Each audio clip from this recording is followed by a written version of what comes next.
Yes, ladies and gentlemen, it's Wednesday, and you know what that means. It's time for the Wrestling Inc. AEW Dynamite After Show, and have we got a show for you?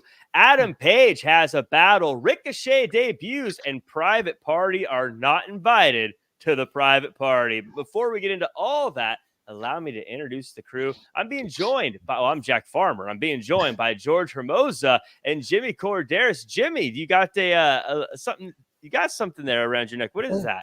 It's a little pin I found. Old That's school a big pin. That is a big pin. It's the WrestleMania 6 Ultimate Warrior, the Ultimate Challenge, Hogan and Warrior from the Sky Dome here in Toronto. Oh, that's a very cool collectible. Yeah. See, I'm trying to put up all the comments. Hold it up one more time. Put up the comments, and I keep accidentally covering up the. There we go. Beautiful there. And George Hermoza, you're reading up about a guy named Dean Ambrose. It looks like, never heard of him.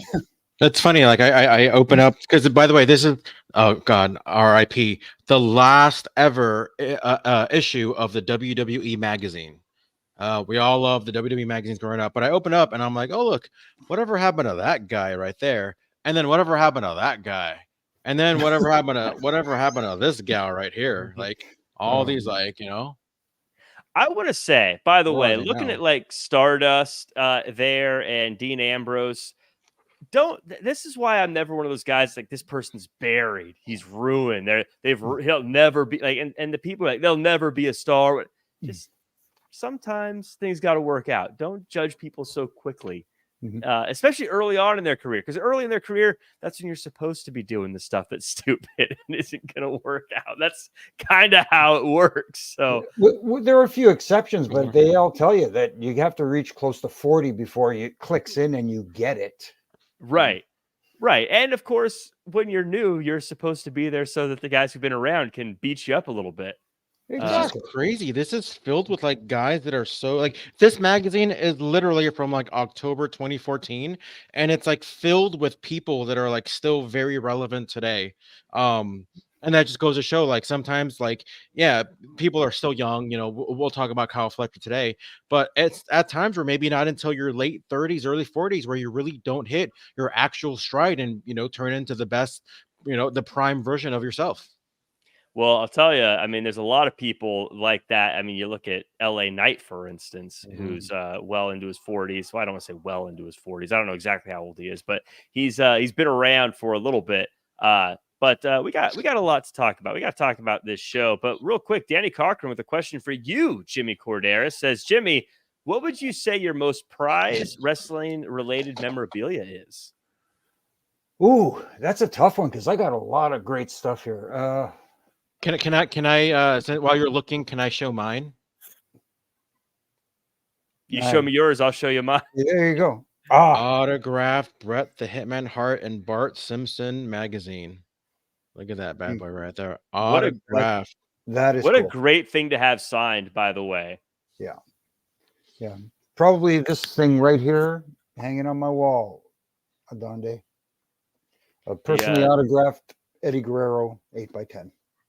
How do people react when you want to get an autograph from them, Jimmy? Or how did they react? Were they like, oh, hey, that's cool? Or was it a little bit like, okay, Mark? Like, how was that? No, you can make it out to Jimmy, sir. No, it is. It is made out to Jimmy. And it wasn't really, I didn't ask him for it. I asked the merch people, the guys who handle the merch. I said, you know what? I'd like an 8x10 of Eddie to put up on my wall in my office. They said, yeah, no problem. We can get you. So I was over at the table and he happened to be coming by. Yeah. He says, what are you doing? I said, just getting an 8x10 for my office. He says, that's not a good one. This is a good one. He grabs a Sharpie and he autographed it. And he says, there you go. I went, oh, this is even better. Thank you. Yeah. That's, by the way, Tuckcraft though has a question too. Doesn't Jimmy have somebody's finger or something like that? What's that rumor all about, Jimmy? Someone's finger. Do you work for a mob boss or a casino and make sure people don't count the cards, Jimmy? I'm no consigliere here. I don't have anybody's finger. I don't know about that. I did pick up a tooth one time, but that's about it. Actually, can I ask you something, Jimmy, real quick? Just because I it was so fresh in my mind, and I listened to the episode like maybe Thursday or Friday, so I didn't get a chance to speak about it. But you probably already know where I'm going with this. But I was listening to Something to Wrestle with Bruce Pritchard, and he was asked like, "Oh, what's your opinion on Jimmy Korderas?" And you already know where I'm going with this. They said you're a big handshaker. Yeah, no, I heard that. I did hear that. What does that Yeah. mean? What does he mean by that? I like when I'd see people, I'd greet them with a handshake, and I customary when you come back after a match, you shake the person's hand and thank them for the match and that sort of stuff. And I would shake people's hands when I'm saying bye. And I Yeah. guess Bruce found that to be a little too much. Well, I do that. I'm a big handshake. I thought it's normal when you're at these shows. Everyone shakes each other's hand. Yeah, I didn't. If someone had tell me, let me know. Hey, he's the handshaker. Let me know, man. Never change, Jimmy. Never change. Well, I'll put it this way. I'll put it this way, guys. I'll put it this way. If that's the worst thing he could say about me, thank you. Good Lord. I will say, over the past couple years, things have updated a little bit. Every now and again, people do the fist bump or the elbow bump. So that's mixed in there a little bit. But the handshake, still was there anybody, Jimmy? Was there anybody that was just maybe a big hugger? Well, Eddie, of course. Eddie was a big hugger. And even when he was a little upset with you, he'd pull you in and say, damn it, buddy. But, he was like that. Yeah. Well, we got a big show tonight. We got to get into some news here, but with some great comments in the chat already. Troy J says now George needs Bart's autograph. Oh my God. Yeah, that would be great. If Nancy Cartwright is doing any signings, let me know, and I will probably be first in line with my magazine. We also got people shouting out, "Hey, crew from TKE." Haven't seen you before, TKE. Good to see you. Hi, and a lot of comments Hi, about crew. of Jungle Boy. And we're going to talk about Jungle Boy here in a little bit, but we always got news to get to first. This is coming off the backs of All In. By the way, if you haven't seen our All In after show, check it out. Flobo and I had a ball chatting about All In, but something happened. We got new trios champions. It was Pac and the Blackpool Combat Club. And according to Dave Meltzer, Pac, Penta, and Phoenix were originally scheduled to win the trios titles. But since Penta and Phoenix are likely headed to WWE sometime in the near future, it was Blackpool Combat Club instead. Jimmy, I want your thoughts on this. If obviously if people are leaving, you don't want to put championships on them, but you still give Pac the championship. What are your thoughts on that? Like being true to the guy, hey, you're going to get the championship, or you're not going to lose something because these guys are leaving, or do you feel like, look, man, like they're gone, new plan? I get the idea of pivoting and having to call an audible and that sort of stuff, but at the same time, if somebody's leaving, you got to take steps. What do? You have Pac pick two people to replace them, and then we'll just insert wrestler A and B in here. I don't like that. I'd rather have it the traditional time-honored way, especially after what we saw tonight at the end of the show, which we'll talk about later. But see, in that case, it doesn't make sense for him to continue being 1/3 of the trios champion when there's no other 2/3. Yeah, right. And George, on this now, Pac seems like he's kind of an honorary Blackpool Combat Club member, and that might be an entirely different situation. We'll talk about that as well as we get through this show. You were unhappy that this team even had a shot at the titles. How do you feel about them winning? I was even unhappier with them winning, to be honest with you.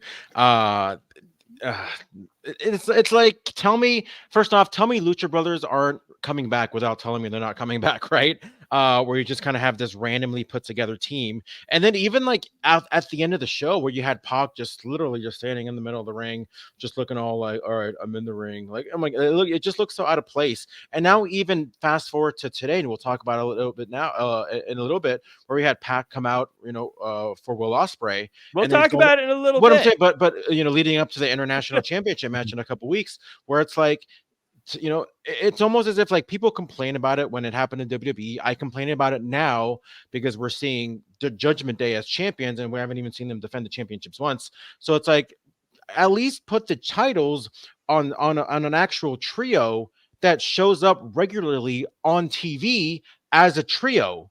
Like we saw Pac, tonight, and it's like, all right, well, oh yeah, he is the champion. Like the fact that we have to remind ourselves as that he's a 6-man champion or trios champion.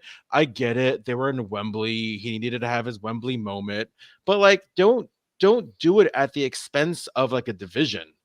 And so I wasn't really a big fan of, and even now that after tonight, seeing what happened with Pac, I'm even less of a fan of the decision that was made on Sunday. Well, we'll get into all of that. But first, something else that happened was Christian Cage won the Casino Gauntlet. Apparently, on Wrestling Observer, Dave Meltzer revealed that Christian had originally been penciled in to win the past Casino Gauntlet match earlier in this year. That, of course, didn't happen. So instead, they had him win this one. Jimmy, I don't know why the story didn't get into why he didn't win it the first time around or why they moved it, but I feel like it worked out great because right now, Christian Cage feels like he's hot and that he feels like this is his time. Yeah, you could argue that he's the number one heel in AEW right now. And what do you need when you have a brand new champion, a brand new babyface champion? You need a real heel, an antagonist to go against him. I think Christian Cage is a great choice. He'll have a great match with Bryan Danielson. I know people are going to say the same thing like they said when Cody was facing AJ and Cody's facing KO this weekend coming up. Oh, it's too predictable. We know who's going to win. It doesn't matter if you think you know who's going to win. It's not about knowing who's going to win. Like I always say, if I watch a movie that's based on a true story, I know what the outcome's going to be, but I want to know what the story is going into it and how you get to that outcome. That's the important part. It's not how it ends. We all know apparently how it ends, but hey, enjoy the ride because this is a good safe choice as well. Because in a match like Christian, with a guy like Christian, he doesn't have to do all that, crazy land on your head technically, and risk stuff. You know what I mean? It'll be a different. But he sure can though. I remember those TLCs. Yeah, but I don't think Christian wants to do those now anyways. I'm not sure he wanted to do it back then. He didn't have a choice back then. But George, Christian Cage, we didn't get a chance to talk much about All In. And again, we don't want to step on the rest of the show here, but Christian Cage, we can say whether or not we think he's going to beat Bryan Danielson, but I think the idea of him beating Bryan Danielson might be incredible. I think that might be a really cool thing without getting too far. Again, don't step on the rest of the show, but I don't know. I kind of feel like Christian Cage beating Bryan Danielson might be a big deal. I 1000% agree with everything you just said. I am so God, I feel like I'm angry. I am so sick and tired of Christian being like the number one go-to challenger, right? We saw it when Swerve was champion. He was kind of the first challenger. We've seen it before, with Kenny Omega when he was the AEW champion, and he was facing Christian at like the All Out from like 2021. If you're gonna do it, if you're gonna keep having Christian in this role, have him win. Like he's the number one heel in the company. Like have him win. He would do such a good job as a heel, a true heel champion. Someone that I think we haven't really seen since MJF last year. And I think you got to give it to the guy. The guy's been one of the MVPs of AEW for the past few years, probably the best heel of the last 2 years. So why not give it a chance? Like make it mean something. And you go back to some of these matches where you had Will Ospreay win that first one and then go on to become international champion. You had to go on win the second one and then lose, that champion against Swerve. But I feel like you should have some kind of consistency at the beginning to show how much these matches mean. So I wouldn't mind seeing Christian Cage as AEW World Champion right now. I mean, you talk about heat. Could you imagine? I think Christian Cage, for my dollar, is the absolute best bad guy in pro wrestling right now. I think that there's no one who's better than him right now at being a bad guy. And I think you give him that and the title, that is incredible. That is I feel like that's such money. But someone who's actually money right now, guys, Swerve Strickland. According to Fightful, Strickland was initially signed to a 3-year contract that would have kept him there into March of 2025. Strickland reportedly outperformed the deal by the time his title reign began, defeating Samoa Joe at AEW Dynasty in April to become the company's first Black World Champion.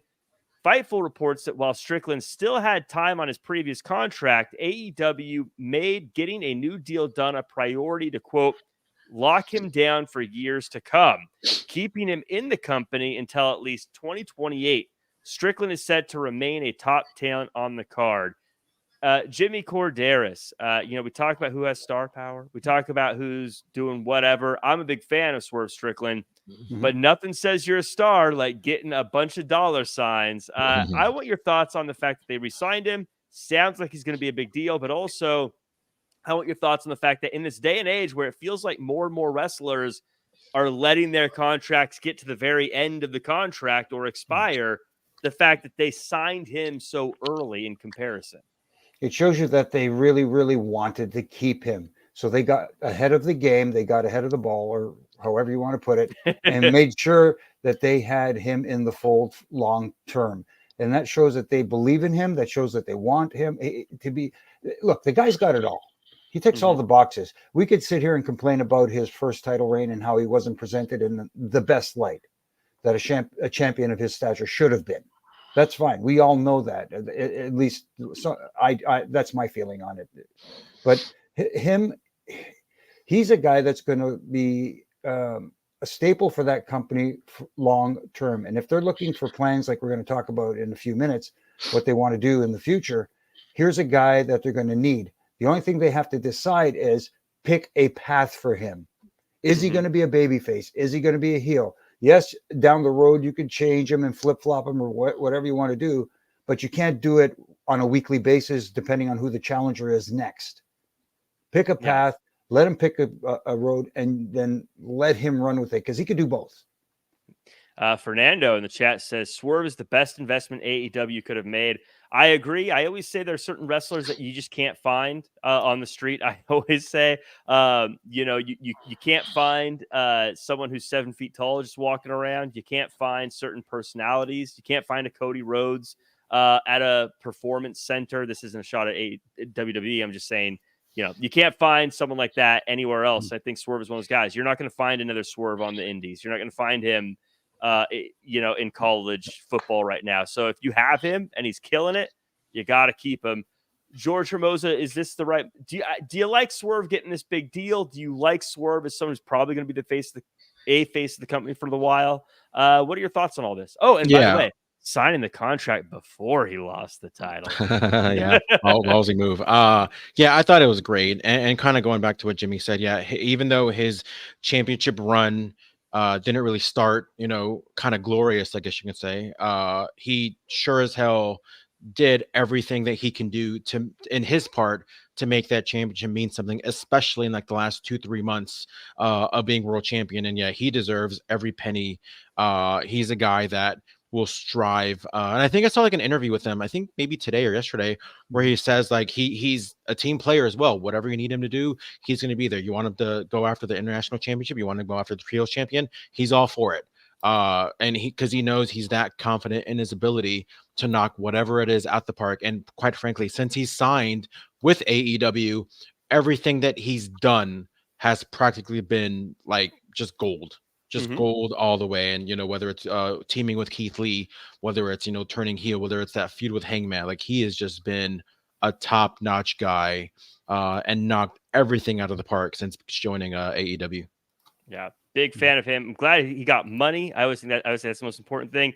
With AEW and two big companies in the U.S., the first thing I always say is a lot of people are making a lot more money than they would have if there was only one company. So very happy for Swerve. Hard work paying off. Someone who wants their hard work to pay off is Tay Melo. Some news has occurred with her. Rumors started to swirl earlier this month about a potential return for Melo. And during Sammy Guevara's recent vlog, where he was asked about the rumors that she was going to be coming back. So she said to the wrestling world that she's ready. She said, quote, "You've got to call Tony Khan and ask him because I don't know about that. I'm cleared, though. I'm cleared. Mama is cleared. Just got cleared." So, Jimmy, it looks like the women's roster in AEW might have someone coming back if enough people call. Well, it's starting to get a little full in the women's side again. They need to find some more time for the ladies. That's for sure. That's been one of the problems that I've had with their presentation so far. They have given them time on Rampage. They have given them some ample time on Collision as well. But the main show is Dynamite, and that's where people are going to get to see. At least a greater number of people are going to get to see them. So, yes, I know there's a lot going on right now. There's a lot of talent, but I'd like to see them find more room for the ladies and find them and put them in stories that actually matter and people can get attached to. But it's a difficult task right now. Let's put it that way. George, Melo, someone who was very popular in AEW before she took some time off because she was pregnant. I think a lot of people would like to see her back. Thoughts on Melo and thoughts on her strategy to have the fans rally behind her? God, this is like the episode where it's gonna be like Angry George, because I was never really a big fan of Melo. I know that sounds so negative, and I apologize. I'm really a nice guy, but I don't know, her in-ring work has never really impressed me. It just kind of makes it seem like she had that exposure on the All Access show, which was a fun watch, but I feel like there's not really much of a demand to see her back as opposed to a Jamie Hayter that we saw, opposed as a Britt Baker that we saw come back a month ago. So if she does come back, great. I'd like to see her maybe involved in a good story, if that's the case. And if she is really as good as everyone says she is, then I want to see it. I don't want to just see it in a street fight, because that's where you can kind of hide a lot of flaws. So I want to see Melo go out there and just kill it and prove me wrong. Droy J says, I'm a fan. Blue Chew says George needs to grab a Snickers. Who doesn't need a Snickers, though? You don't need to be hungry to eat a Snickers, let me tell you. By the way, you guys need to get Coffee Crisp down there. Well, wait, before we get far, if you're not a sponsor, I'm not putting you over. Snickers, okay. Everyone put your Snickers back down.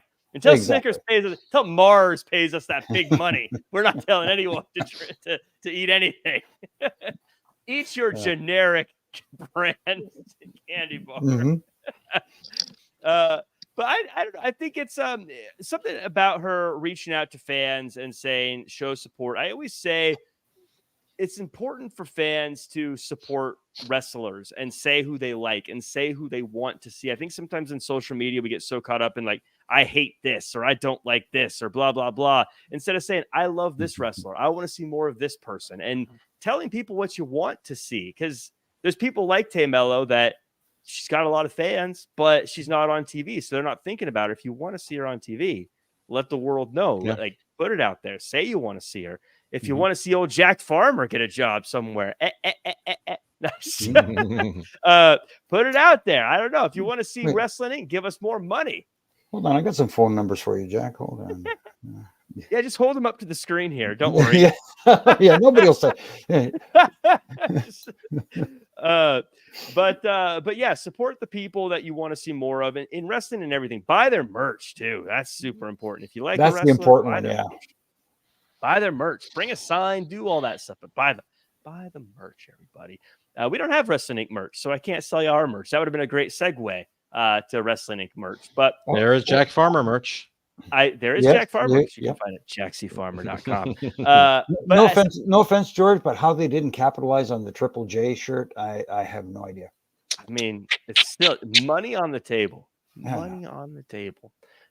Something I can promote, though, is this weekend. We are loaded with pay-per-views and PLEs right now. And this weekend, WWE is taking over with back-to-back nights of events. Join Flobo Boyce and I, Jack Farmer, as we go live right after WWE's Bash in Berlin this Saturday. Then, next day, join Flobo Boyce again as he and Glenn Rubenstein go live immediately following NXT's No Mercy to break down the PLE. So it's one day and it's another day, both big events. I take the morning. Glenn takes the evening show. Flobo works them both because he's a hard worker. I was trying to explain to Flobo. Apparently, he doesn't get this, but I'm sure you guys do. The way we find out if we're going to work is we take a seashell. The guys at Wrestling, they take a seashell, they blow into it, and they go, and you just heed the call. That's how we show up. So Flobo got the seashell blown for him twice, where I just got it once. Troy Corsi says, Jack Farmer can host any one of my parties or DJ. You're awesome, buddy. Well, thank you, Troy. And I also do commentary and ring announcing, which you can hear on tomorrow for Santino Bros. Nice. Tuckcraft says, Ricola. Wait a minute. We don't spot. They're not a sponsor. No. Take that out. But I gotta say, I gotta love all the support we get from our fans, and I always say I call them co-hosts because they're so much a part of the show here. Whether you're in the chat, 5-star review, like, comment, share, subscribe. Join us in the chat like I Am Error, Blue Chew, Danny Cochran, Fernando, Ethan Cruz, King Art, Joe C. Lurkin. 285, Tuck Graph, Peter, Laura, Adonde, Huffman, Maria, and a lot of people. Brandy, who I haven't seen. Brandy Reed Gentry, haven't seen you in a while. Arson Dragon, haven't seen you before. Kayla saying, I love you. Well, we love you too, Kayla. Thank you so much for coming through. Brian, Peter, Joseph, Sonny Sitar, the whole crew. We're like the conglomerate. There's a million of us, and we don't know why we're all here, but we're here, all right. Let's talk about AEW Dynamite. We start the show, and we get Jon Moxley coming back to some new music. He's been gone since Forbidden Door, and he says he hasn't been doing a lot of talking, but he's been doing a lot of thinking. He calls out Darby Allin and then says, this is not your company anymore. Later in the night, Moxley beats up some security guards along with Marina Shafir. George Hermoza, what is going on here? That's what I want to know. And I'm digging where it's going. I feel like Moxley was a little missed for All In. But if he wanted a break, then by all means, you give Moxley a break. Well, it's kind of, he's done so much for the company where it's to the point where if he says, I want to take some time off, you give it to him. You give him whatever he needs. With that said, I'm digging this new character direction. I feel like it's going to be, I feel like the BCC is officially not a thing anymore, right? Kind of feels that way. Yeah, it kind of does feel that way. So I'm digging this kind of new character change, just kind of a little bit more of a loose cannon, I guess you can say. I guess the term is lunatic fringe. Can we still call him that? I don't think legally. No, I mean, I don't know. But yeah, so I'm digging it, and yeah, I'm kind of digging the Marina Shafir. Just don't get her on the mic anytime soon, if you know what I mean. But either than that, I dig. I think Marina Shafir is great in the ring, and I'm really hoping that we'll see a lot more of them together. And I'm kind of curious if this is going to be more than just a duo that we see. Yeah, Jimmy, a lot of people in the chat seem to be pretty on board with this. Fernando saying very intriguing segment with Moxley. Beer Money says Josh Barnett and Bloodsport tie-in ? And Peter saying, you guys do a great job. I'm just adding that because I like compliments. Who doesn't? Well, who doesn't? Yeah. I'm not a bad guy. So are you hooked on this? Have they piqued your interest? They piqued my interest. I don't know if I'm hooked yet, but it was well done. What I didn't like was the spacing from beginning to end. They didn't need to put this right out of the gate. Let's put it that way. I think they should have started off the show differently. That being said, I did enjoy what Moxley did. I like the new look. I like him calling out Darby Allin because Darby Allin is one of the OGs of the AEW brand, and saying this is not your company anymore. I don't know if that was directed at Tony Khan. Was it directed at a Darby Allin? Is it directed at all the AEW OGs in the locker room? Yeah, that's the question here. So I would have preferred this and the segment we saw later on happening closer together. It feels like, what was he doing? Scouring the halls and from the beginning of the show until that near end of the show. So that was my only issue with it, having them so far apart. I would have liked to have them closer together, but other than that, I'm fine with it, and I'm looking forward to see what they do next with this. Yeah, I love that they opened it because it felt, after a big All In, I think it was cool to come in back with a big return, kind of very Raw after Mania-esque in that way. So I loved that. I agree with the other part. I actually kind of wish they just did the other one next week.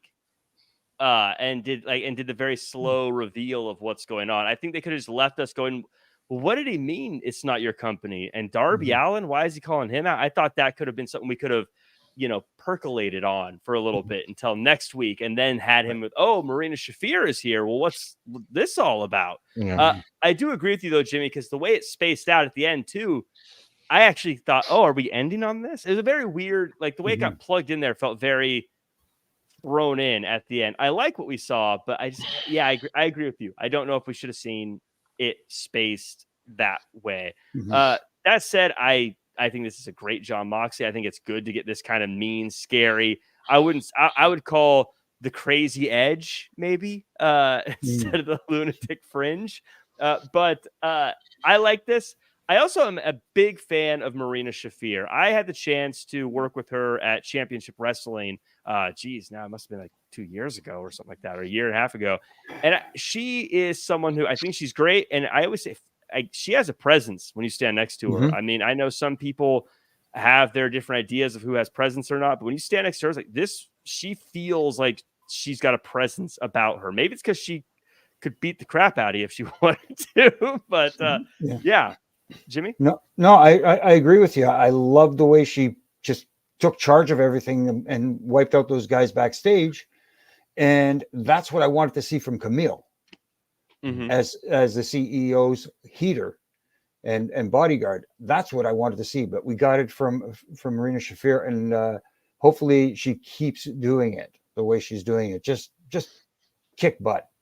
Yeah. And don't even bother taking names. Just leave them there. Yeah, who cares? Yeah. Yeah. Let someone else sort them out. That's Yeah. but yeah, I really dug this. I thought it was a strong opening. We move on to our first match of the night, and it's Adam Page versus Tomohiro Ishii.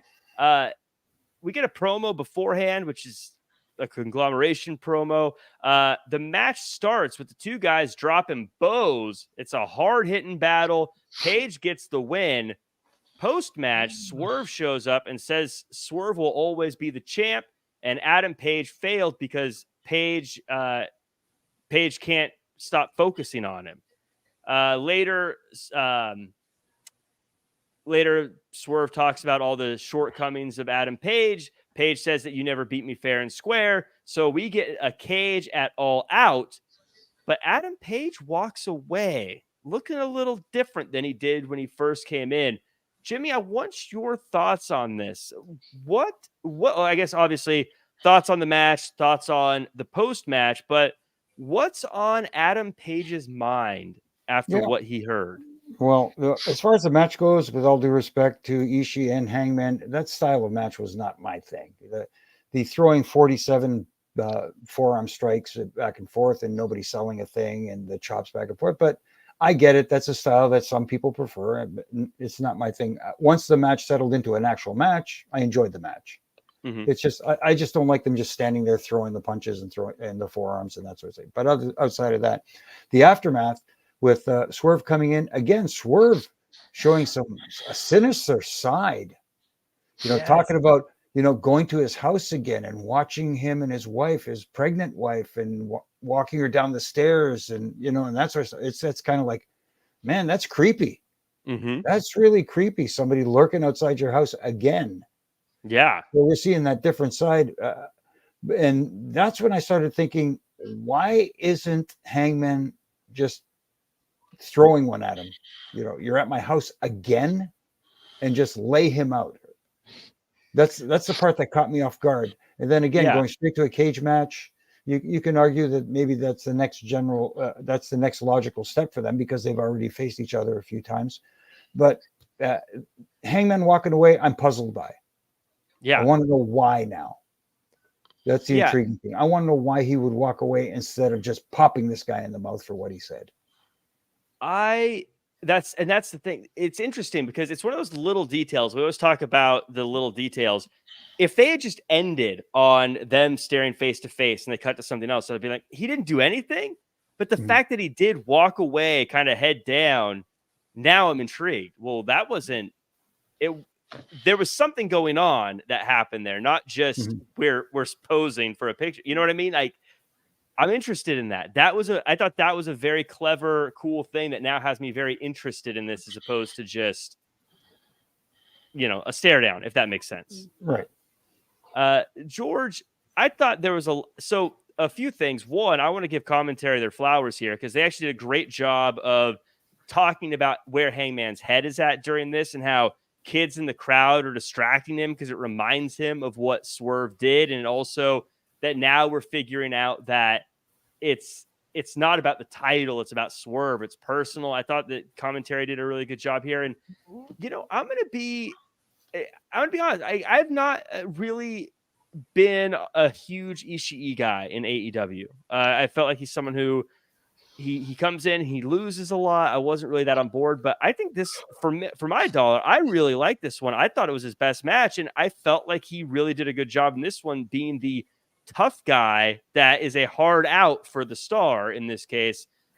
Did you see something different from this match, or do you agree more with Jimmy and how the match started? Where did you feel with this? No, I thought the match was perfectly fine. But I do kind of get your assessment on like the booking of Ishii, where he just kind of comes in and maybe loses a lot. Mm-hmm. I like that kind of physical style where it's like, the chop fest or the elbow fest or the forearm fest. So I dig it. I thought the match was perfect. I thought the match was perfectly fine. I like the contrast of styles. Hangman kind of having to dig a little deep to beat a guy that's a little bit thicker than him. All the criticism has to do with like the booking in general of like an Ishii, and he kind of comes in and because we all know it's only a matter of time before he goes back to Japan full time. So I'm happy that he's having at least maybe somewhat having fun with the conglomerate and all that stuff. I love the post segment with Swerve and Hangman. There's clearly a lot of unfinished business that we saw, and I like that it's not just something that they have to remind us, right? Even though they mentioned it today, it was something that we saw in Blood and Guts. It was something that we saw at All In. So there was never like oh yeah, I forgot they were feuding. Oh, I forgot they hate each other. And Swerve just kind of I kind of normally not really a fan of the tweeners, but I dig Swerve's presentation in general of just he's not really changing for us. We're just changing our opinion on him because he hasn't changed one bit. There was no point in the last year or so since he kind of started doing his thing where he went, all right, I'm a good guy now. He's been himself, kind of like we saw in Austin back in 97. So I dig that. But yeah, overall, I think this segment knocked that out of the park. It really is the next step of, and they explain why the cage match is going to be important in their next match. So I liked it all around. So I thought it was a big thumbs up. I love Jimmy's word sinister. I feel like that fits Swerve Strickland perfectly. There is like a sinister evil to him, but he's so cool at the same time, but he's not trying to be cool. It's just, right. I think he's really found a lane for himself there. In the chat, Arson Dragon says that, Hangman walked away because Swerve was right. And then Jeremy Harris adds, Swerve was telling Hangman Page the truth. Very, very cool comments there. I that could very well be it. Quick question for both of you, because All Out is right around the corner. At this point in the show, this is the one match we know we're getting. Jimmy, were you sold on All Out yet? Just with is this one of those one match sells the card to you, or were you still like, eh? I mean, we're going to watch it all. We're wrestling nerds, but like, you know what I mean. Of course, but I want more.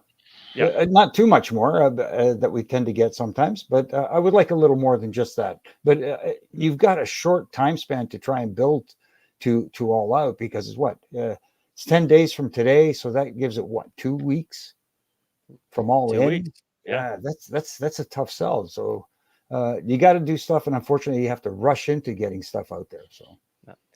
George, we not counting the other stuff we learned about tonight. When you heard about Hangman Adam Page versus Swerve Strickland in a cage, did that sell you?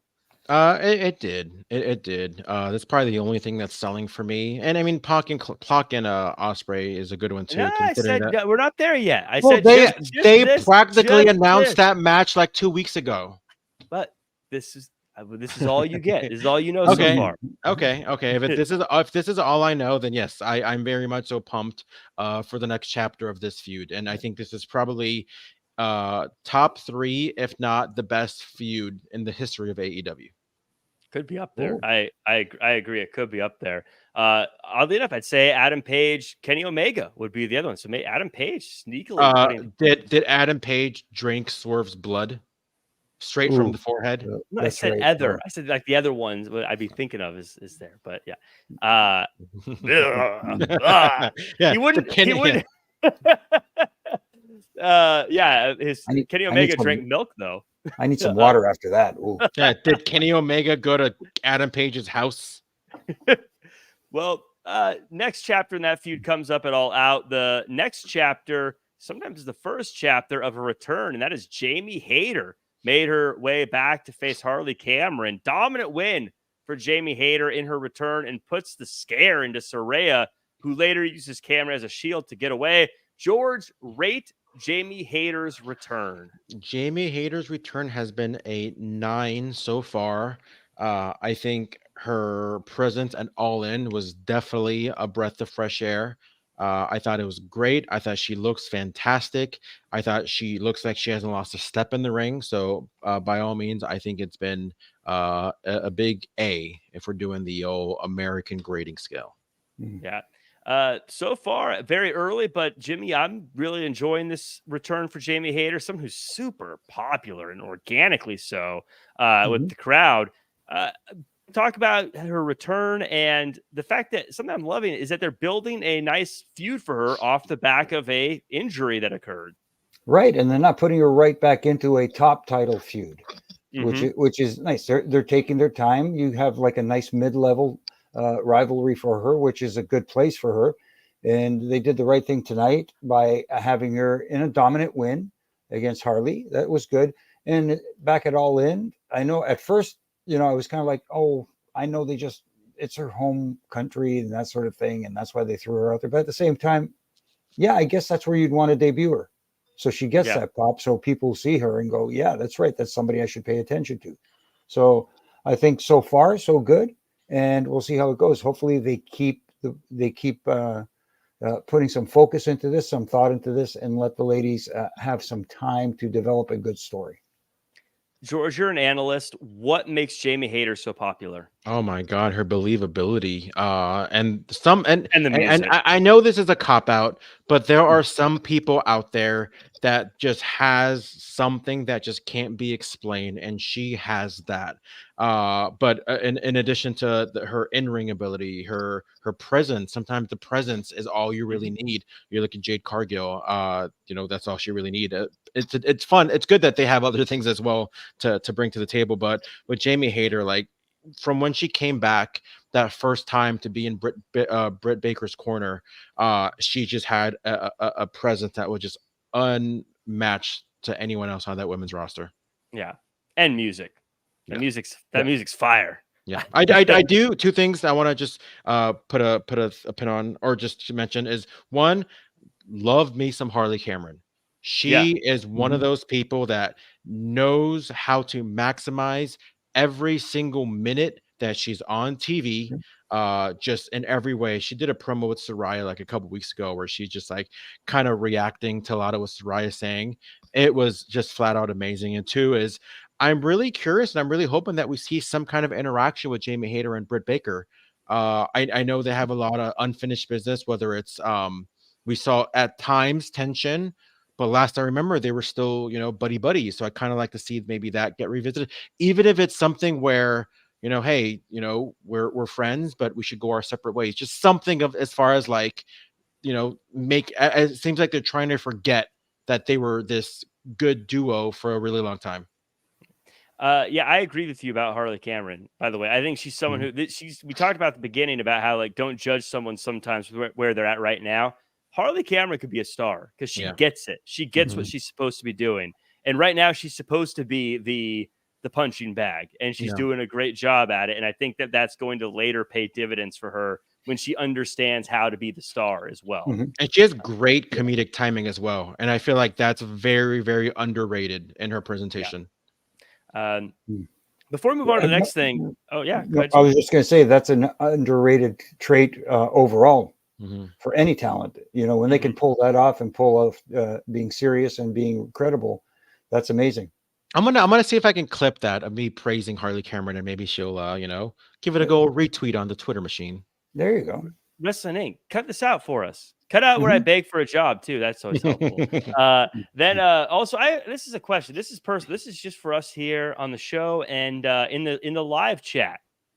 Christopher, every week, every show, you throw these wrestlers' names out here. What are you doing? What do you put these names here for? Find the odd man out.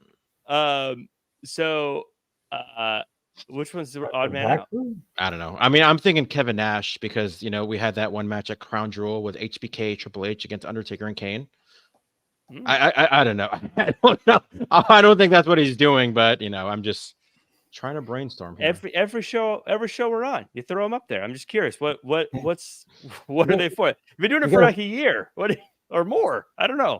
You got to play that new game show where they ask you questions and they got those big balls up at the top of the thing, and if you pick the wrong one, it rolls down and pushes you into a pool or something like that. I don't know if you've seen that one. Kind of sound like you were thinking of Plinko at first. I'm a big Plinko fan. Who's not a fan of Plinko? Oh my god, I love Plinko. Should be an Olympic sport. I don't know if there's any skill involved, but I mean, for some reason. Their skill. Yeah, if they could do breaking, why not Plinko? Yeah, you gotta dump it in on the right slot at a certain angle with the right velocity. Well, so there is a skill.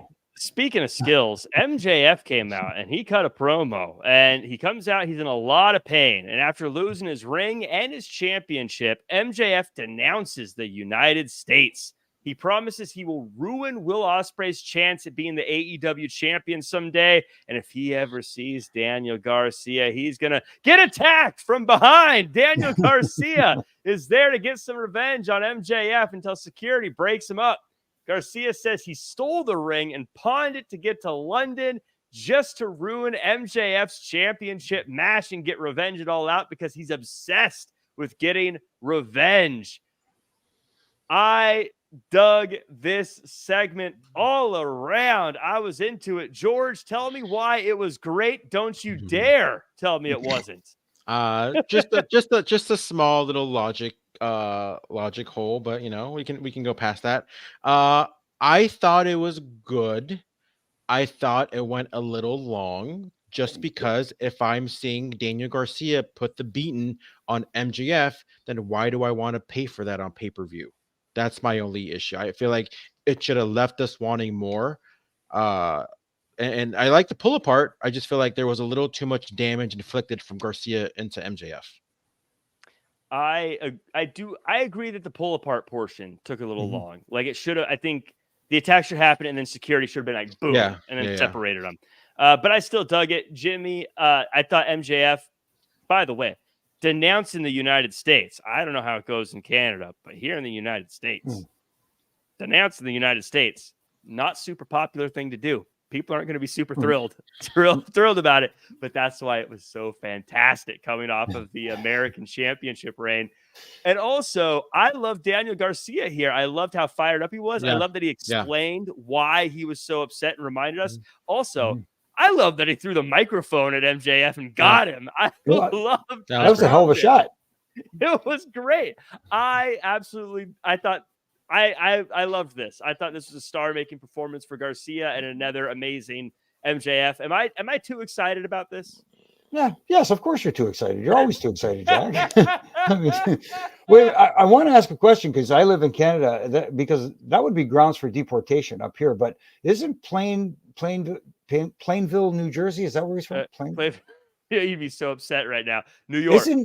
Plainville, New York. Long Island, New York. Long Island, New York. Okay. That's part of the United States, is it not? So he said that was the one exception. The one exception. No, yeah, but if you're going to denounce the country, come on, try moving, move to Quebec or something. I don't know, but St. John's, Newfoundland, pick a spot, but outside of the United States. MJF. I like this segment, but I agree with you guys. It was a little long. I want, if you're going to see something like Daniel Garcia, where he put that front face lock and choked him out, and MJF was completely out, that's when you just drop the mic and said, I'm not done yet, and walk. Leave him laying. Yeah. That's it. That's all you need. That would have been enough. He went on the explanation, which is fine because then he explained himself. But at the same time, sometimes less is more. You made your point.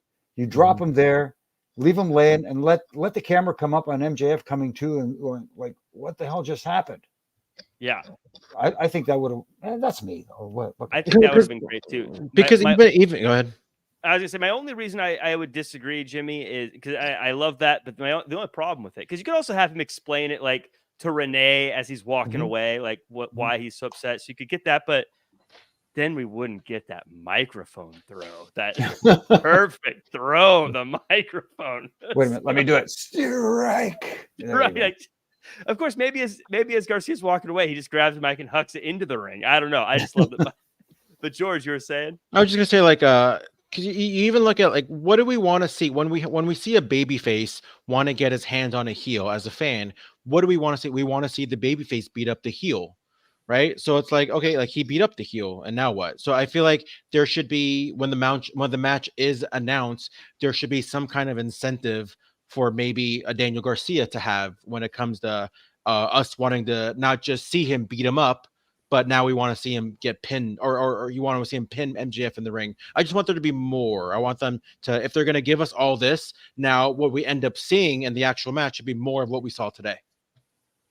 Well, I know Garcia said that he's more focused on breaking MJF's neck than anything else, which is cool. I think it's fine if the good guy gets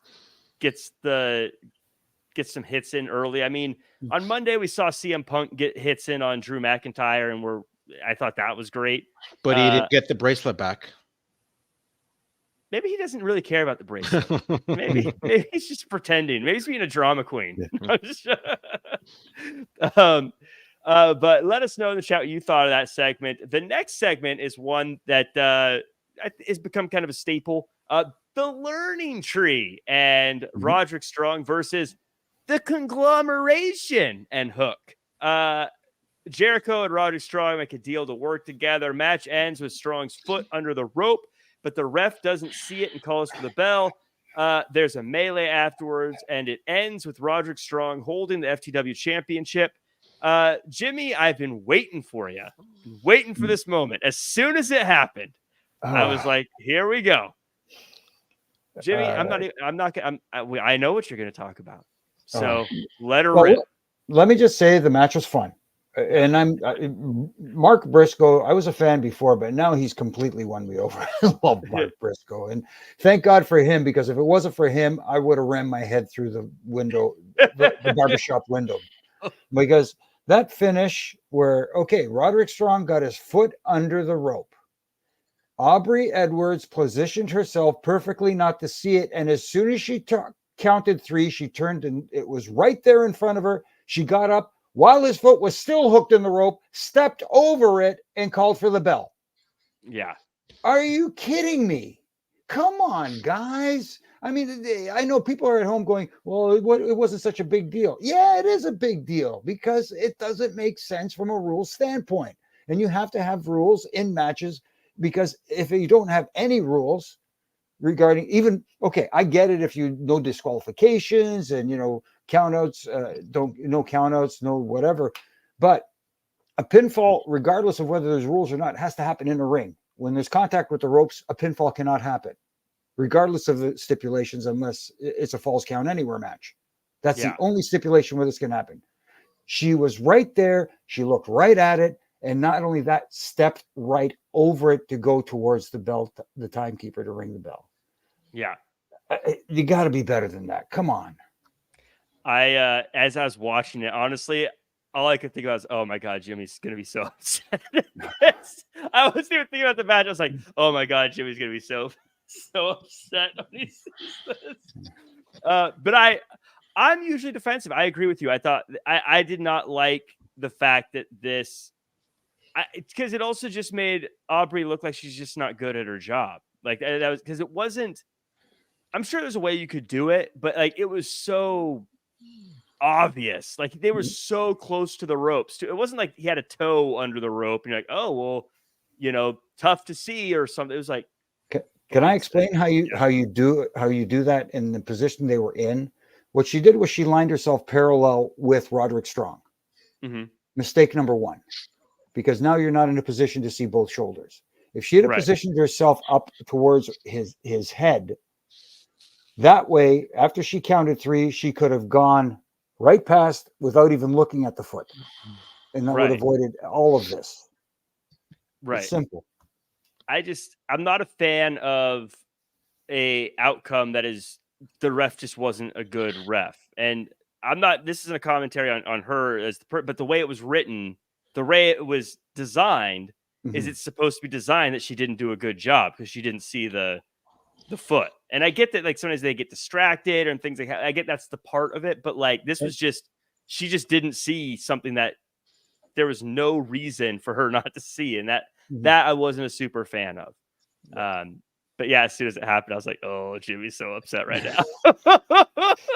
Too bad this is only water. Oh. I think if you drink that, steam's gonna start coming out your ears.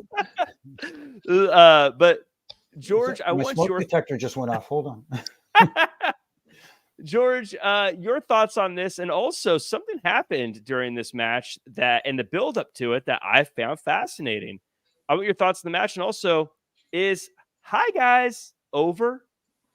I love that you asked that question because I was going to tell you a story that happened last Thursday, so a day after our last Dynamite. And I'll get into the thoughts in a second. So I haven't been like training in a little bit. It's been like a few months, maybe 3-4 months, and I finally am able to go back. Oh, cool! It was last Thursday. I go to wrestling training. Cool. I get to be back in the ring. Kind of get some stuff in, kind of, shake off the ring rust. And, I walk in, I do the old Jimmy Korderas. I shake everyone's hand, hey, what's up, guy? But then like more people started coming and I'm just like, hi guys. And then everybody's like, oh, hi guys. And then, when we're leaving, oh, okay, bye guys. And then I'm like driving home and I'm like, wait a minute. Am I a fan of the learning tree? And I didn't even know it. Oh my God. Is this what it feels like when you realize the girl that you're picking on, you actually have a crush on? And I'm like, oh my God, like it's over. It's actually over. Yeah. And then I was like, oh my God. Like, it was such like a mind-blowing experience as far as like, oh God, I think I'm actually liking it. Oh my God. And then, so yeah, I couldn't wait to tell that story to you guys. So yes, the answer is yes. But yeah, the match was fine. It just, I can't get over, and I like the comment that somebody made. I can't find it right now. Jeremy Harris. I am so over the FTW championship. You look at I think somebody at the press conference, right at the scrum, asked like about the FTW championship being a joke, and I don't think it's a joke, but it definitely doesn't have the prestige in any single way as other championships. So now we have like Roderick Strong.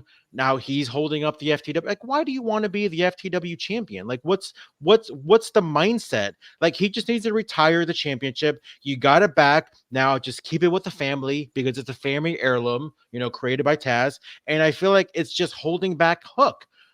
And there was a lot of comparisons when Hook and Dominic 2-3 years ago, and to see where Dominic has come or has gone now, and to see now Hook is literally in the same exact spot that he's been in for the last 2 years. Last All In, he was on the pre-show fighting Jack Perry for the FTW championship. At some point, don't you want to go after other championships, or are just going to be delegated to just wanting a championship that does not in any single way, shape, form, or fashion have any prestige compared to other championships? Well, that is something that I've always thought there's too many titles. We've had this conversation, so we don't need to rehash it. So getting rid of one makes sense to me. I agree with you. I think that Hook it's become an anchor at this point that he can't really get rid of. It's kind of like being the person that's always the 24/7 title. You at some point it's like, oh, this is great, but then another point it's like, okay, now you're stuck in this like kind of world. And so I think it'd be time if you want to keep it. I've always thought that it's an outsider championship. It's a renegade title. So if you're going to do it, it should be an open challenge thing where you're always bringing in people who don't fit the mold of TV wrestling, kind of like Cody did for a while, where he had Eddie Kingston come in for the first time, who's not your typical TV wrestler, or when you had Warhorse and all these other characters from the indies. I think if you're going to have a renegade title, defend it against renegades who you don't see on TV. I think that could be an interesting take on it. And then what does it represent? Like, if you're the FTW champion, for the world. Well, not anymore, because Hook has it back. What does the F mean then?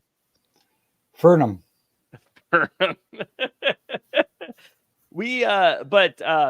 that said, I do gotta say, I do want to circle back real quick. The Hi Guys thing, it's not just like at your dojo where you're training. If you saw when Jericho did it, the whole crowd was waving at the same time. Yeah. At the back, even the backstage segment when he said "Hi guys," and you heard the whole crowd go "Hi." Yes, yeah. It's I think he got it over. I think we got to give Jericho the dub again. But, yeah. But this is last thing on this because it is kind of something that AEW I think has actually found something here with these middle of the show multi-man matches, and it feels a bit like when WCW had the cruiserweights in the middle of the show. I kind of like these multi-man matches in the middle. My critique would be, and Jack, I don't usually do the booking stuff. I usually don't do the critique thing, but all you got to do, trim it a little bit, and it should just be trios matches, and that should be your thing. You're always going to have a trios match in the middle of the show. Let us know it's always going to be a trios match. Sometimes it's the champs just crushing some nobodies. Sometimes it's two contenders. Sometimes it's stories, but that's just the thing. Every middle of the show, you get a trios match, and it's going to be fun. It's going to be crazy. Sometimes it leads to a contender. Sometimes it doesn't. That's what I was thinking. You've got these multi-person matches. You've got multi-person championships. Just make it your thing that you do every time in the middle of the show. That's what I would do. Let me call Tony. Yeah, get him on the phone. And tell him that you need a job. I need a job. Well, you don't need a job, but you want a job. Yeah. I mean, yeah. I can't tell. I can't tell my Twitter got suspended, so now I can't. Did it really? It didn't get suspended. It got hacked. It got compromised. That's not me you're talking. I mean, it's locked, and they're trying to get it out. But yeah, I can't tweet, can't X right now. By the way, you want to rant? You want something that frustrates me is what is the point of two-factor identification when I get the email and the text that says, "Is this you?" and I say, "No, it's not." And they say, "Well, just to be safe, no one gets access." What's the point? When they say, "Oh," and then after that, they say, "Someone changed the email. Did you do that?" No, I did not. And then they still change it. What's the point of the two-factor identification, Elon Musk? I'm coming for you. Sorry. Oh, my goodness. Mercedes Moné has nice segue. She's having a little celebration and about her title defense and All In. And Private Party tries to put their moves on Mercedes, but Okada is there to defend her honor. Jimmy, who are the bad guys here? Who am I supposed to be rooting for? I have no idea. It depends on if they're tipping your waiters and waitresses. Yeah, it was funny, George. This was like a funny little segment.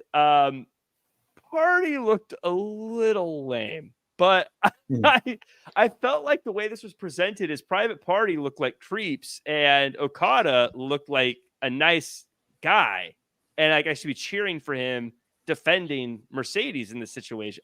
The whole thing felt like I didn't really get who I was supposed to like out of this. Well, I'll tell you what I do like. I'm digging this chemistry between Mercedes and Okada. We saw a little bit of glimpses. We saw some seeds getting planted about a month ago. And I'm digging it. I'm really, really digging to see what's next in this little story between the two. Kind of touched upon that. I heard you're single now. But yeah, I really can't wait to see what's in the chapter of Okada and Mercedes. And can we stop saying the B word? I mean, Good Lord. No. Is that like a thing in Japan? Is that like like, oh my God, he said it. Like, does he get paid every time he says it? Well, that's why I almost think he's like a good guy, because now people pop for it. People are waiting for it. And it's become something people are cheering. Yeah. I mean, it was great that first time. But now it's like a weekly thing. I don't know. Maybe it's nitpicky. I wish he would kind of. It's funny. I wish he would say the B word on special occasions. But now it seems like okay. So that's how he's going to get to that this week. You know. You mean like on somebody's birthday? Happy birthday! Right. at weddings. Weddings. Happy anniversary. Yeah. Thank you for inviting me to your bar mitzvah. I give it a pass because from what I understand, I don't know, but from what I understand, he doesn't speak a whole lot of English very well. So I give him a little bit of a pass. You got to kind of have the cheap, easy thing in that case. If you're going to do it, then nobody else gets to use the word. That is fair. That is very fair. Kind of like, damn. When I don't think anyone can say that anymore. No, because you'd hear about it in the locker room.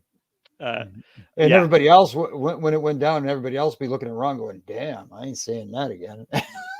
I saw Bully Ray do an interview where he said he rolled his eyes back once and the Undertaker called him and said, hey, that's my thing.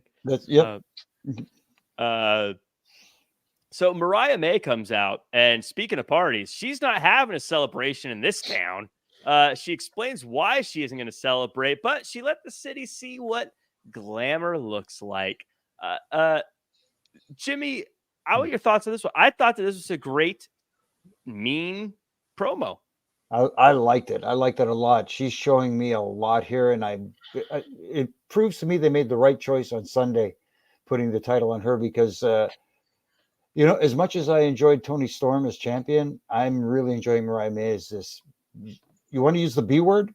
You can use it here, and it fits. I mean, it's perfect the way wanting the celebration. As you win a title, especially a world championship, of course you want a celebration. But for her to turn it down because of where she was and to put down the people the way she did, perfect. Yeah, and they call this champagne, but this is stale beer and all. It's great lines. And George, I want your thoughts on this. And I don't like poking people when they mess up and things happen because we all do. But talking about Tony Schiavone, todally forgot what he was supposed to say there. Yeah, I mean the guy's a pro, but yeah, it's crazy how like she didn't want to celebrate in a city called Champagne, but I like the way that she turned it on the crowd. But yeah, I love this promo.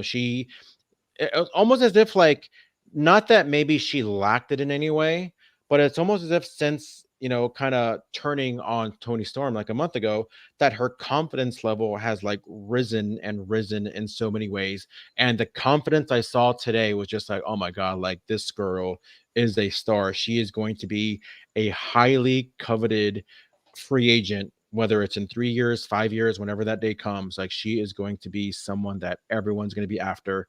And she can go in the ring. She's got the mic work, as we've clearly seen in the last month or so, and she's got that presence. And what more can you ask from all those, from anybody at that? Yeah, and I'll say even the way she covered for Tony in that spot, where he forgot. I think he forgot what the name of the title was. I think he's probably confusing TNT and TBS and didn't know where to go. There's so many of them. I mean, it's not hard. Daniel Bennett says, Jack, did you get Sable vibe? I love Mariah as champ. I think Mariah is her own person here. But I did have the chance to speak with Mariah May a while back, years ago.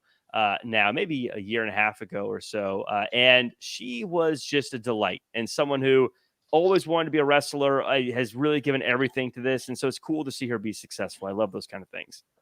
We got a couple of promos. Grizzled young veterans run into the Young Bucks and they say, grit your teeth. And then Konosuke Takeshita, cool video of his performance from the G1 in New Japan Pro Wrestling. Jimmy, I love the Grizzled Young Veterans. I've been a fan of theirs since NXT UK. They are a really great team, and I love how they have that kind of, I don't care if you're FTR, I don't care if you're the Young Bucks, we're here to beat people up. I'm glad that they came out and they had them talking as opposed to in a backstage segment and a little promo there, as opposed to just throwing them out there in a match. Oh my God, look who's here. Yeah. I'm really a fan of that. But when they weren't conversing with the EVPs, Matthew and Nicholas, and they were cutting that promo, they kind of flubbed a little bit there because they said, we don't care who we face on Friday at Rampage. And in the bottom third, there was the advertisement for them versus the Outrunners. Oh yeah. Yeah. I mean, like it kind of was a disconnect. We don't care who it is. We don't know who we're facing on Friday. It's right there in front of you. Look at your monitor. I mean, Well, you know how the monitors are placed. To look at the monitor, they'd have to do this one. That's to, right. to look at it. But yeah, I get what you're saying there. George, something we always talk about is better video packages from AEW, or not better, but more to explain things. Did you like that they showed a video of Takeshita and his performance in the G1? Yeah, I mean that's one way to build somebody up, and then they just kind of killed it by him having a match on Rampage, because nobody watches Rampage. So yeah, I dug that. I dug that he's kind of out there and doing amazing things. So I can't wait till he's back on the main fold on Dynamite on a regular basis, because yeah, that guy is a stud. Yeah. So I thought good stuff there. We get to one of the more highly anticipated moments of the night. Ricochet makes his debut against Kyle Fletcher. Great video package beforehand, and the match was a high-flying, fast-paced Ricochet-style battle. Ricochet gets the win, but after the win, Will Ospreay comes out and looks to challenge Ricochet before Pac sends him to on his head, and then says that Ricochet needs to get in the back of the line because Ospreay belongs to Pac. Jimmy, what are you thinking here? As far as the match goes, I was fine with the match. I just didn't like the aftermath, because now Ricochet debuts at All In the Gauntlet match, and I didn't like the idea of him debuting there, because now with Christian winning that, he becomes an afterthought. And now at the end of this, Pac comes out, lays out Will Ospreay, and tells Ricochet to get to the back of the line. Again, he gets, in my opinion, this is my opinion, overshadowed when it should be his moment at the end of the match. Here he is debuting in the new company. And yes, I get it. Will Ospreay's the one who invited him there. That's why he wanted to come out there, and they have a history together. But let him have his moment before you do something like that. That's all I'm saying. Interesting. I enjoyed the matchup. I actually liked how they ended this, George. Taking the trios championship thing out of this conversation. I liked it because I feel like it gives Ricochet stuff to do that now is not title bound. Because if he was just going to go against Will Ospreay, my thought is, well, geez, Will Ospreay just won the title. He can't lose it. Ricochet just got here. He can't lose. But now Pac is there, and now that means I'm probably going to see Pac versus Will Ospreay. Then I'm probably going to see Ricochet versus Pac. Then I can get to Pac versus or Ricochet versus Will Ospreay. But Pac's probably going to eat a couple L's here, but I think that's okay because he's a trios champion anyways, and there'll be awesome matches. I liked how this went. Matt, where do I begin? There's so much to talk about. To quote the great Brandy Reed Gentry, they need to do better with Kyle Fletcher, because let me tell you something, and I sound like a broken record because I keep talking about it every 2-3 weeks, but Kyle Fletcher is a kayfabe loser, because he always is out here. He's always the guy that wrestles the new champion. He's always the guy that wrestles the new superstar in AEW, and he's always losing. What are we doing with Kyle Fletcher? I'm so sick and tired of hearing, oh, he's the future. Oh, he's going to be the next guy up. You've been saying that for 2-3 years. Okay, maybe like 2 years. So at some point, when is he going to be the present? Because he looks fantastic. You can tell compared to like a year or two ago, the guy has gotten in tremendous shape. He looks great. Maybe needs a haircut, but he just keeps getting these L's on these matches that kind of matter. So when the push does come and you keep trying to push Kyle Fletcher, it's going to be like, oh, well, he kept losing all those matches against Ricochet, against Swerve, against Ospreay, against all these guys that he never got that W. So that's my first thing. Other than that, I thought it was great. I mean, the match is great. Never. I don't think anything bad about the match. The aftermath, I thought it was great because it had me going through a roller coaster of emotions. When Ospreay come out, I'm like, all right, so are they completely forgetting about the fact that Pac's the next challenger that they already established? Oh, there he is. Oh, like it really had me go through like all these emotions, and I loved it. I loved that Dragon Rana that he did was just look brutal. But like you said, it really opens the door to all these possibilities, and more importantly, I want to see Ricochet and Ospreay, and I want to see Ricochet and Pac. That's going to be a great match that I don't think we've seen in a very long time, if we have seen it. So I'm a big believer in Kyle Fletcher. I still think he is going to be a star. To be. We've been saying that for like 2 years. For the record, let me just. I pulled up a stat real quick. Between 2014 2016, Stardust lost 70 times. Worked out okay for him. So we're saying that he needs to get some face paint. Kyle Fletcher does then. Right. It's never a bad idea. but let me ask you this. Kyle Fletcher, a couple of weeks ago, didn't he have an issue with someone else? Yeah, and they dropped that storyline too. Exactly. Who He lost that match with MJF. FJF. was that an issue or just that was Well, just like the a fact that one-match MJF left him bloody and gone for like a good week. that was to build towards Osprey though, because But if Osprey you're, was the. but if you're Kyle Fletcher, don't you want some kind of like comeuppance against the guy that bloodied you down? Exactly. Do you want to see more MJF versus Kyle Fletcher? I want to see them giving Kyle Fletcher the recognition and spotlight that everybody keeps saying that he's going to get. I agree, but do you want to see more MJF versus Kyle Fletcher? Because that's the thing they dropped. No. Well, then why are we upset? Because I don't want to see it doesn't mean they can't close out that story. Then exactly. Then why do it in the first place? It was to build heat for Osprey versus MJF. I mean, So I know that was the thing I was most interested in during their matchup was will we get revenge for what happened? Look at it this way, Jack. If you were left laying and bloody, you'd want retribution, would you not? Depends who did it. I might just take the L. Yeah, it was Brock Lesnar that did it. I'm like, oh, okay. And I survived? Whoa, that's great. That's a W. Yeah. Now, if it's someone really small and weak, then yeah, I want revenge. Well, actually, they bloodied me. I guess even if they're small and weak, then I'm probably not going to work out well for me. Everyone in the chat, let us know what you thought about this one. Let us know what you think about Kyle Fletcher in the comments. I think he'll be just fine. The haircut, I don't understand it, but I feel like it's just a youth thing. I feel like that's most things kids. Kids are just like, yeah. It must be what those TikTokers wear these days. I feel like everyone, under like 28 is like, that hair's sick. What are you talking about? It's lit. What are you talking about? But yeah, I don't get it. The end of the show, Bryan Danielson comes out and through tears. Bryan Danielson tells us that it was the best day of his daughter's life and the favorite moment of his career to win the championship. He's proud of AEW, and there are a lot of great wrestlers, and he knows he needs to step aside, but not right now. He's going to defend that title until someone takes it, and that man is going to be Jack Perry. He attacks Danielson from behind, kicks the American Dragon's head in, and holds up the championship. Jimmy, this promo from Bryan Danielson, we all say Bryan Danielson is one of the best of all time in the ring. I think like everyone is going to say he's at least one of. We got to start putting more respect on his promos because this was Dynamite. I see what you did there, Jack. I see what you did there.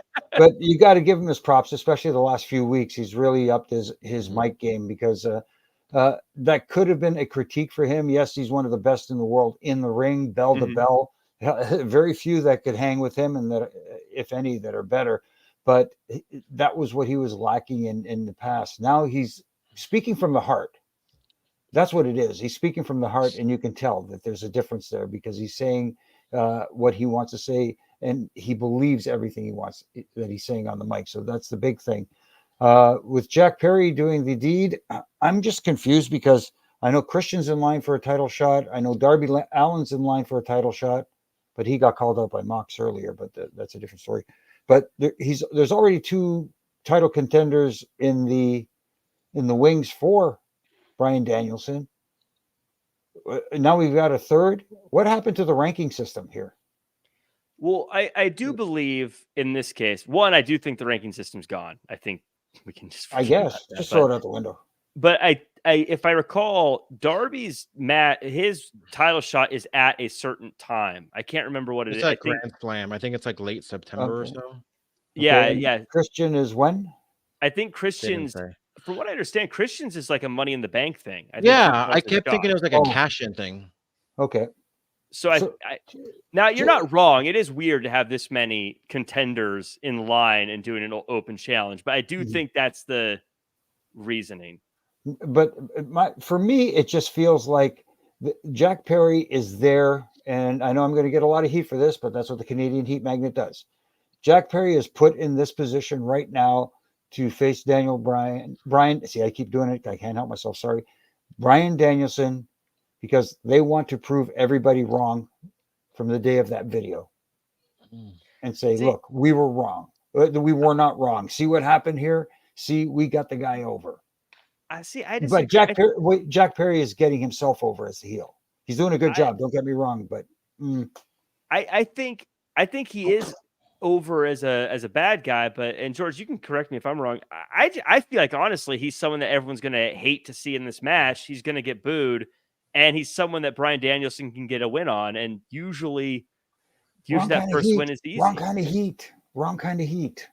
But it's not heat. I mean, it's kind of like when Cody Rhodes had his first defense, right? Yeah, AJ is not beating Cody Rhodes, or the first defense is always against someone that they're going to beat. But he's not an AJ Styles. Well, no one is. I know. That's what I'm saying. At least with someone like an AJ Styles, he has a pedigree. Jack Perry, he doesn't have that same pedigree. He's the spoiled brat. Isn't that why it's great that he's getting the title shot though? Doesn't that make it work? Like this spoiled brat is here maybe they're working me. I don't know. Maybe they got me. George, give us your takeaway both on the promo and on the Jack Perry attack. Well, what more can I say about the promo aside from it was just phenomenal? Like, it was emotional, had me almost in tears. And I was a little upset when Jack Perry showed up on the screen, because here he is calling out practically anybody on the roster. I was kind of hoping for Samoa Joe. I think that'd be a good matchup. Bryan Danielson versus Samoa Joe. Like, I don't think we've seen that.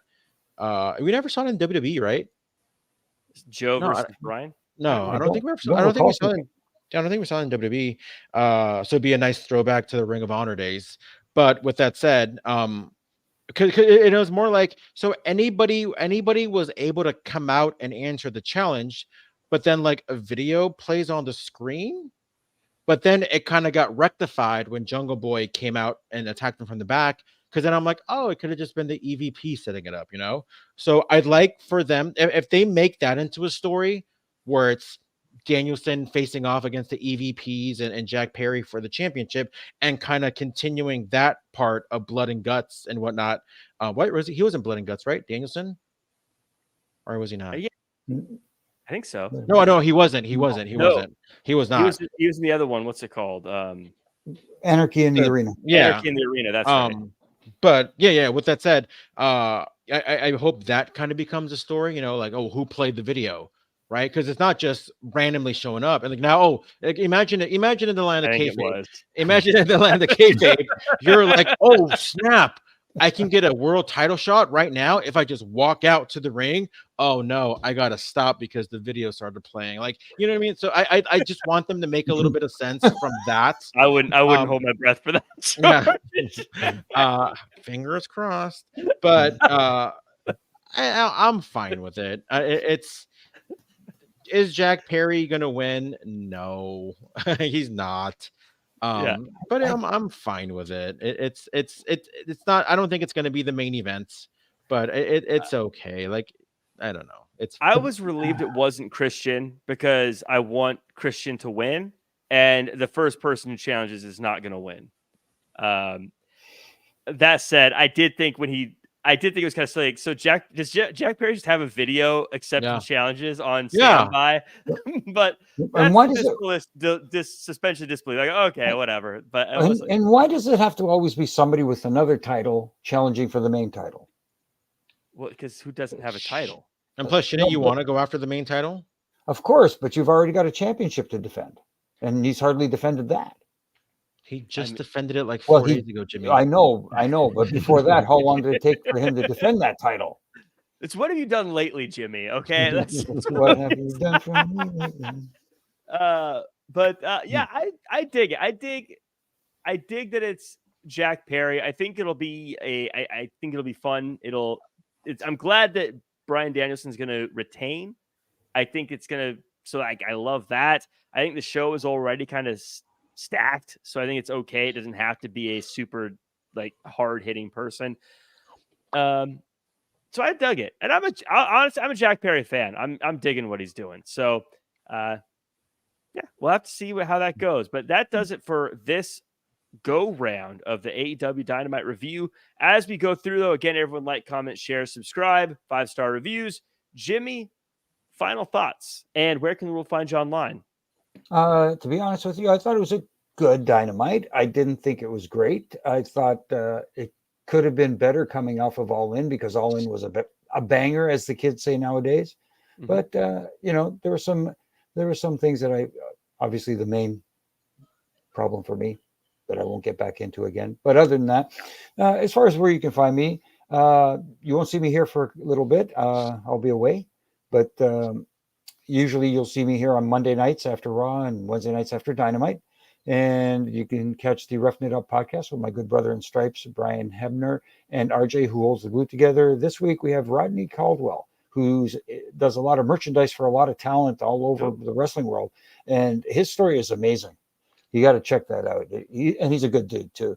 And of course, my Rough and Rants from Monday to Fridays on all my social media platforms. And now I will be co-hosting a radio show with my good buddy Donnie De Silva up here in Canada on TSN Radio and iHeartRadio called Huge Pop Radio. Oh, wow. Huge pop from this guy for your Huge Pop show.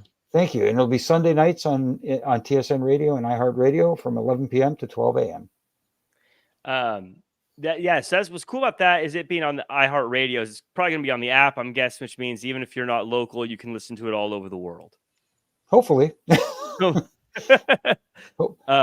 And with the exchange rate, it's only 48 minutes. So right. and George Hermoza, how about yourself? What did you think of the show, and where can we find you online? I thought the show was a good follow-up for All In. There's still some lingering stories that I can't wait to see that transpired at All In. I can't wait to see what they're going to do with Nigel McGuinness. I know he's going to still be commentating, I believe, but I really hope that he has some few more matches in him, not just kind of a one-off. So I'm really excited to see what that's going to happen. But yeah, I think overall I am excited for this week's Collision. I'm excited for next week's Dynamite. We're going to have some great Dynamites very, very soon, in about a month, especially when they go head-to-head with NXT week 2 of their CW show.